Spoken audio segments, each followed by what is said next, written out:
الحمد لله الحمد لله نحمده ونستعينه ونستغفره ونعوذ بالله من شرور أنفسنا ومن سيئات أعمالنا من يهد الله فلا مضل له ومن يضلل فلا هادي له أشهد أن لا إله إلا الله وحده لا شريك له وأشهد أن سيدنا محمدا عبده ورسوله اللهم صل وسلم على سيدنا محمد وعلى آله وصحبه أجمعين أما فيا أيها المؤمنون اتقوا الله حق تقاته ولا تموتن إلا وأنتم مسلمون وقال الله تعالى في القرآن الكريم يا أيها الذين آمنوا كتب عليكم الصيام كما كتب على الذين من قبلكم لعلكم تتقون الحمد لله الحمد لله ขอชุกรต่ออัลลอฮฺซุบฮานะฮูวะตะอาลาที่ประทานเนียมัตอันใหญ่ยิ่งให้กับพวกเราในวันนี้โดยหลายเนียมัตที่ให้กับเราในวันนี้เนียมัตที่ยิ่งใหญ่การแรกคือเนียมัตชีวิตให้ชีวิตของเราเนียมัตสุขภาพและเนียมัตที่ยิ่งใหญ่กว่าคือเนียมัตที่เราตะลาให้เรามีโอกาสได้ปฏิบัติตามบทบัญญัติของอิสลามหรือว่ารุกอิสลามต่างหากวันนี้เราสามารถปฏิบัติบทบัญญัติในข้อที่สี่คือการถือศีลอดที่เราผ่านมาคือการกล่าวคำปฏิญาณตนอัชฮะดุอัลลอฮ์อิลาฮะอิลลัลลอฮ์วะอัชฮะดุอันนะมุฮัมมัดรอซูลุลลอฮ์วะอิกอมิศศอลาตคือการสัมญาในการสังกัดการถือศีลอดวันนี้ในการทำอีสำหรับผู้ที่มีความสามารถวันนี้พี่น้องได้ขอบคุณต่อสวรรค์เช่นนั้นปฏิบัติแบบนี้หรือว่ามีความรู้สึกฟันปรือในจิตใจของพี่น้องในวันนี้ในขณะที่พี่น้องกำลัง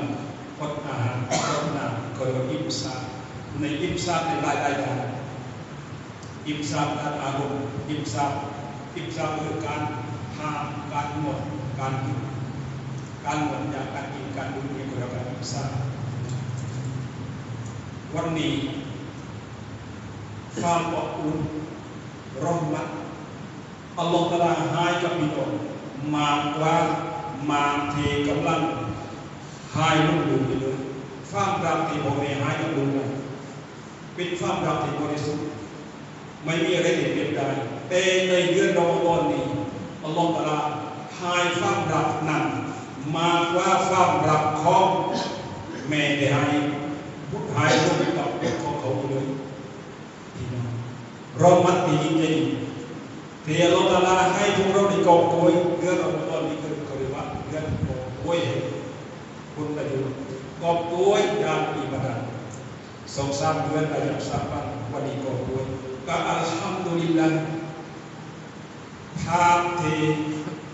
น่าประทับใจที่เกิดขึ้นในมัสยิดบางกุ้งของเราคือพอถึงเวลาอิชาโอ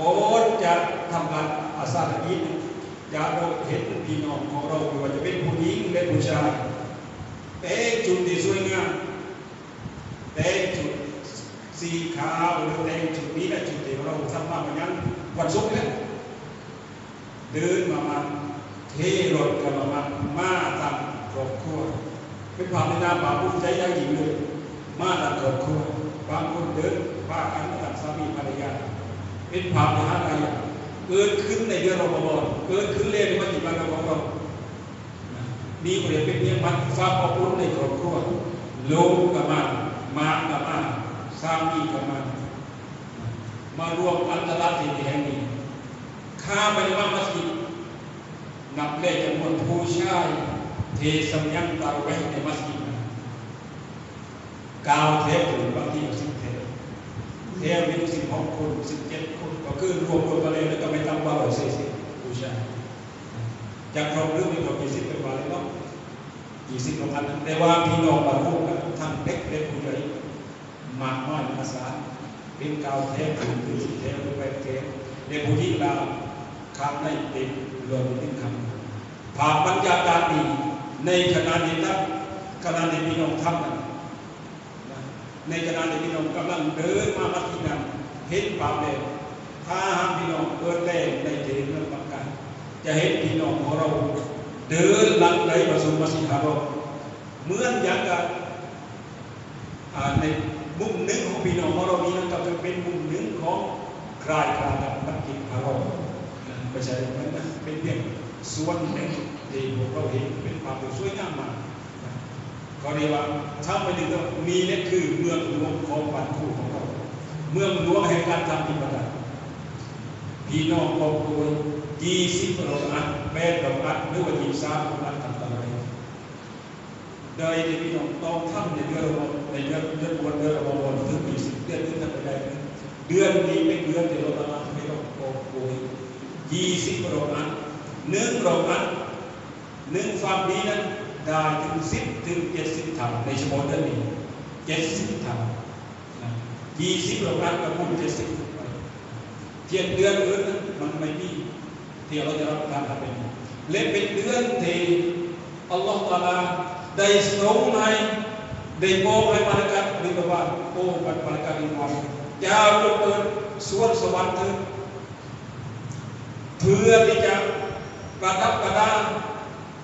ย่างสวยงามในทุกยิ่งขึ้นยศกระทำมาและยศกระทำละดวงสาวิจารณีถามกับบรรดามาลาอิกะฮ์โอ้บรรดามาลาอิกะฮ์คืนนี้เป็นคืนอะไรกันเทพประดับประดาสวนสวรรค์สวยงามเช่นนี้มาลาอิกะฮ์บอกนี่แหละคือเดือนรอมฎอนเทต้อนรับพี่น้องมุสลิมที่ปฏิบัติภารกิจเทสำคัญเช่นนี้บิดาการีบอกว่าเลขคู่ครองของฉันโยนนำอยู่ตรงไหนในมัสยิดบางคู่พี่น้องคู่ครองของฉันโยนตรงไหนบิดาการีเรียกหาคู่สมรสของเขาที่กำลังคอยอยู่ในสวนสวรรค์เลยถ้าหากมองเล่พวกเรากำลังสัญญาอยู่เขาก็ทิ้งไว้ใจมีความสุขถ้าเมื่อนึกว่าใดเขานายเฮงแสดงว่าสามีของเขาที่จะไปยุ่งเป็นคู่ครองในสวนสวรรค์นั้นปฏิบัติอิบาดะห์ของเขาหรือว่าไม่ได้ปฏิบัติพี่น้องเล่นยังชายyang ada palingปิดประตูนรกเสียญาให้มีปิดเลยญาให้รับรู้เรื่องนรกเลยปิดเส้นปิดชีโอ้บรรดาบริการเดี๋ยวลงไปดุนยาละไป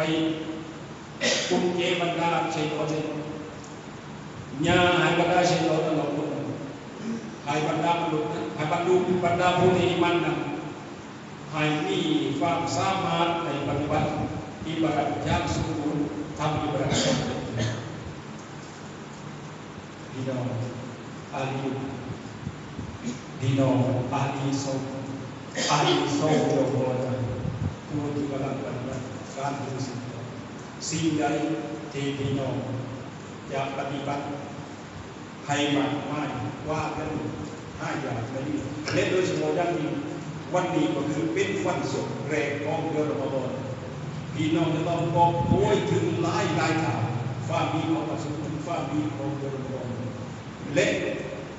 ความดีที่เกิดขึ้นในวันศุกร์ของเดือนรอมฎอนนั้นปีหนึ่งมีเพียง4 ครั้ง